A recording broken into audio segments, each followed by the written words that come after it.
मैंने जसवंत सिंह पुनिया अकेले नहीं, मैंने 50% बोला, 50% सुधार आ जाएगा जसवंत सिंह पुनिया, क्योंकि मेन जो रगना है पूरे डॉक्टर्स इस माफिया का, एक उस गैंग का, वो डॉक्टर जसवंत सिंह पुनिया। जिसकी भी शिकायत इसके पास होती है, डायरेक्टर हेल्थ की पोस्ट से रिटायर होकर के ये व्यक्ति अपना जीएच सोनीपत में बैठा है, इसकी वहां तक अप्रोच है, व्यक्ति बैठे हुए हैं, सुधार वहां से तुरंत प्रभाव से उसकी जो शिकायत होती है उसको क्लीन चिट दिलवा देते हैं, चाहे वो पैसे के दम पे दिलवा जाए, चाहे सिफारिश के दम पे दिलवाए। मेन व्यक्ति 50% सुधार आएगा जसवंत सिंह पुनिया अगर घर बैठता है तो। सोनीपत में आम आदमी पार्टी के नेता देवेंद्र गौतम ने सरकारी अस्पताल और रोहतक पीजीआई की लापरवाही पर गंभीर सवाल खड़े किए हैं। उन्होंने बताया कि कुछ दिन पहले एक बच्ची पानी के टब में गिर गई थी, लेकिन उसे समय पर वेंटिलेटर नहीं मिल पाया, जिससे उसकी मौत हो गई।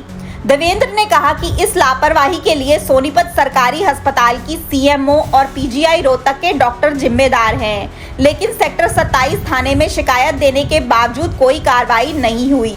देवेंद्र गौतम ने आरोप लगाया कि सीएमओ ने कभी भी अस्पताल में बायोमेट्रिक हाजिरी नहीं लगाई और गलत जानकारी दी कि 1 साल से बड़े बच्चों के लिए पीकू सुविधा नहीं होती, इसीलिए बच्ची को पीजीआई रेफर किया गया, लेकिन वहां भी वेंटिलेटर नहीं मिला। उन्होंने कहा कि यह पूरी घटना सिस्टम की खामियों को दिखाती है, जिसकी वजह से मासूम बच्ची की जान चली गई।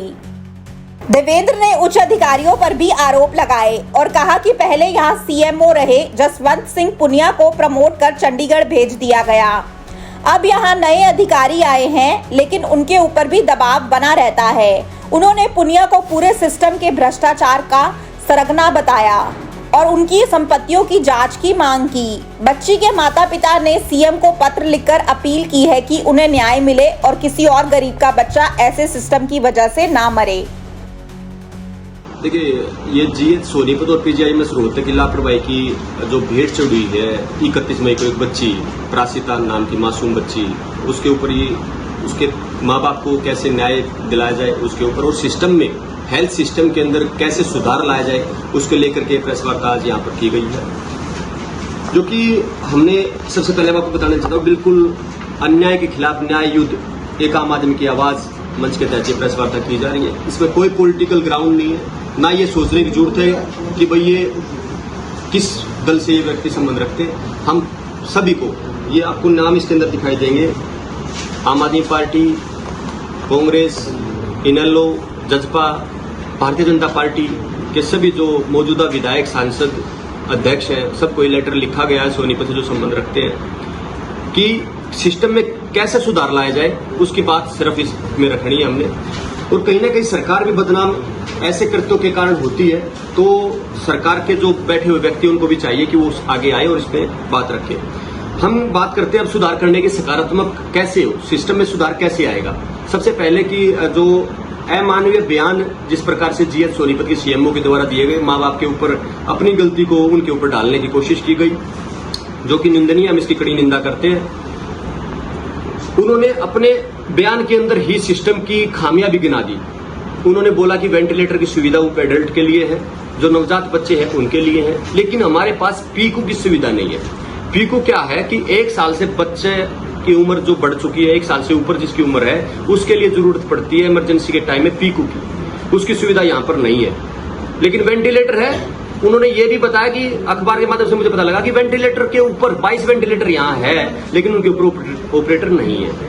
पीकू के भाव में बच्चा पीजीआईएमएस रेफर हुआ, वहां भी सिफारिशों का दौर शुरू रहा बच्ची को, लेकिन वो अपनी जंग हार गई है। सबसे पहले देखिए, सिस्टम सोनीपत जो स्वास्थ्य सेवाएं लगातार गिरती हुई जा रही है, सभी जिलों के अंदर सबसे अंतिम नंबर पर हमारा सोनीपत जिला आता है स्वास्थ्य सेवाओं के अंदर, जिसके अंदर आप देखिए कहीं ना कहीं से तो हमें शुरुआत करनी पड़ेगी, सिस्टम को कैसे सुधारा जाए। तो मेरी अपील है, सरकार से निवेदन भी है, इस मुहिम में भी वो साथ मेरे आए और सबसे पहले सिस्टम में सुधार करने की तरफ चले, जो कि इस प्रकार से अमानवीय बयान जो लोग देते हैं, जिन्होंने सर्विस कभी बायोमेट्रिक निशान बहुत कम आप चेक करेंगे हमारे सीएमओ के, कभी बायोमेट्रिक मशीन के ऊपर उन्हें अंगूठा लगाकर नहीं देखा है, उनका पूरा सर्विस रिकॉर्ड चेक करेंगे, जिनको प्राइवेट प्रैक्टिस की आदत पड़ चुकी है, जो यहाँ से केसेस भी रेफर होकर के उनके दिल्ली हॉस्पिटल में जहां भी वो प्रैक्टिस करती थी, मैं नाम भी अभी बहुत जल्द पूरे डाटा के साथ में दोबारा एक प्रेस वार्ता में आप सबके सामने आऊंगा।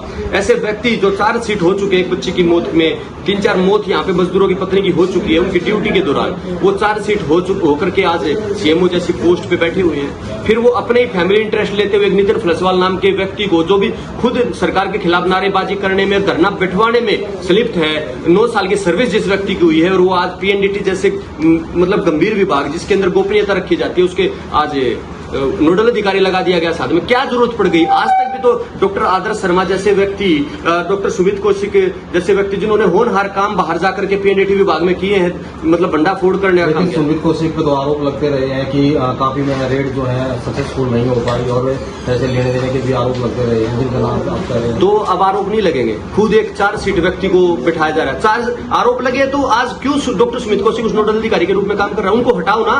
किसी और इतने सारे डिप्टी सिविल सर्जन यहाँ पे हैं, डिप्टी सीएमओ यहाँ पे हैं, जिनको अपन उनका काम पूरा नहीं करने दिया जा रहा, तो उनको लगाओ ना अधिकारी। आप क्यों इन डॉक्टरों के भरोसे बैठे हुए? क्या आपके पास अधिकारी नहीं है? जिसके ऊपर आरोप उनको हटाओ, दूर करो। अच्छा, जो बच्ची वाले मामले में है, अभी तक के कहाँ शिकायत दी गई है? खासतौर पर क्या उसका अभी एफआईआर दर्ज हुई है या नहीं हुई है, क्या? देखिए, बच्ची के माँ बाप ने सबसे पहले सेक्टर 27 थाना के अंदर शिकायत दी थी कि उनको न्याय दिलवाया जाए, एक निष्पक्ष जांच करवाई जाए, लेकिन अभी तक बच्ची के माँ बाप के पास कोई फोन जो है पुलिस थाना सोनीपत सेक्टर 27 से नहीं आया है। उसके बाद बच्ची के माँ बाप ने SC/ST आयोग में राष्ट्रीय स्तर पर, SC/ST आयोग राज्य स्तर पर, माननीय मुख्यमंत्री हरियाणा सरकार, माननीय स्वास्थ्य मंत्री हरियाणा सरकार को मेल के माध्यम से और पोस्ट करके लेटर न्याय की गुहार लगाई है, और उन्होंने निवेदन किया है कि मेरे साथ तो हो चुका, हम गरीब लोग हैं, हमारी बच्ची तो बलि की भेंट चढ़ चुकी है सिस्टम की, लेकिन आने वाले समय के अंदर किसी गरीब का बच्चा ऐसी सिस्टम के फेलियर के कारण जान ना गवाए। उन्होंने ये गुहार उस लेटर के अंदर लगाई है। जैसे नागरिक हॉस्पिटल के बहुत सारे डॉक्टरों के अपने निजी हॉस्पिटल चलते हैं, क्लिनिक चलते हैं, इसको लेकर भी कोई कदम उठाने वाला है? देखिए, मैंने एक चीज बताई, एक डॉक्टर जसवंत सिंह पुनिया, बड़ा अच्छा सवाल आपकी तरफ से ये रहा। जब डॉक्टर जसवंत सिंह पुनिया जी यहाँ पे SMO आए, SMO यहीं बने, CMO यहीं बने, यहीं से डायरेक्टर हेल्थ बन करके वो चंडीगढ़ गए। उसी दौरान ये डॉक्टर नितिन फ्लसवाल चार्जशीट किए गए थे, लेकिन वहां पे बैठे हुए थे इनके आका, तो उनका कुछ हुआ नहीं। आज आप उनकी संपत्तियां चेक करवाने लग जाओ, उनकी संपत्तियां पता लगे कि आखिर GH सोनीपत से उन्होंने क्या कमाया। एक सैलरी के अंदर तो कोठियां, हॉस्पिटल्स ये नहीं बनते ना। कैसे, आखिर कैसे सेक्टर 15 के अंदर पोश इलाके के अंदर कोठियां ली जा रही जिनका रेट करोड़ों करोड़ों रुपए है? तो ये जांच का विषय है। इनकी जांच मैं नहीं करूंगा, मेरे पास कलम की ताकत नहीं है, लेकिन सरकार के प्रतिनिधि जिनको मैं साथ आने के लिए कह रहा हूं, सिस्टम के खिलाफ आवाज उठाने के लिए, क्योंकि कहीं ना कहीं सरकार भी बदनाम इसमें हो रही है, तो सरकार आए, आगे आए, इन चीजों की चेक कराए। सबसे पहले इस व्यक्ति को घर बैठाया जाए।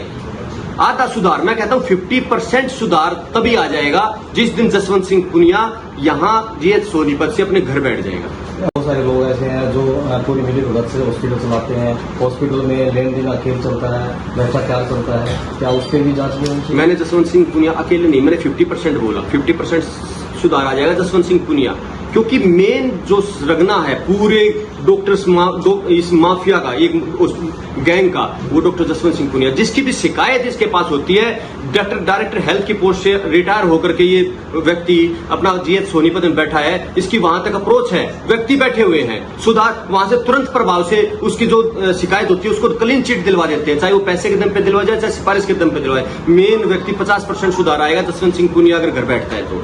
अभी जो लड़की वाले मामले में है, आप लोगों का क्या स्टैंड है? कोई प्रदर्शन धरना या उसके पूरे सामने कुछ? ये बिल्कुल हमारा स्टैंड बिल्कुल क्लियर है। हमने ये लेटर आज अन्याय के खिलाफ न्याय युद्ध के तहत एक पूरे बीजेपी प्रदेश अध्यक्ष, कांग्रेस प्रदेश अध्यक्ष, आम आदमी पार्टी प्रदेश अध्यक्ष और इनेलो के जिलाध्यक्ष, जेजेपी जिलाध्यक्ष और यहाँ के जितने भी प्रतिनिधि हैं, मेयर है, उप महापौर है, जो भी अपने विधायक जी हैं, सबको लिखा है। इसके तहत हमने एक रूपरेखा तैयार करेंगे जिसकी दिनांक, समय और स्थान रणनीति आज बना करके 2 से 3 दिन के अंदर आप लोगों के माध्यम से मैं पर्सनली इस लेटर को लेकर के एक प्रतिनिधि के पास जाऊंगा। जो किसी कारणवश नहीं भी मिल पाता तो मैं फोन के, व्हाट्सएप के माध्यम से या ईमेल के माध्यम से उनके पास पहुंचाऊंगा। और ये जनता को स्पष्ट है, ये स्पष्ट संदेश है, वो इस मुहिम में साथ अगर नहीं आते तो इसका मतलब वो जनता के हित में नहीं है। मैं चाहता हूँ साथ आए। ये कोई राजनीतिक मंच नहीं है, गैर राजनीतिक मंच है, जहां पर सकारात्मक दिशा में मैं उनको साथ लेने के लिए उनसे निवेदन करता हूँ कि वो आए और इस सिस्टम के खिलाफ, क्योंकि सरकार भी बदनाम होती है, वो लोग साथ आएंगे तो कहीं ना कहीं सुधार देखने को मिलेगा। बच्ची की मौत के बाद अभी तक क्या कार्रवाई फाइनल स्टेज पर पहुंची है?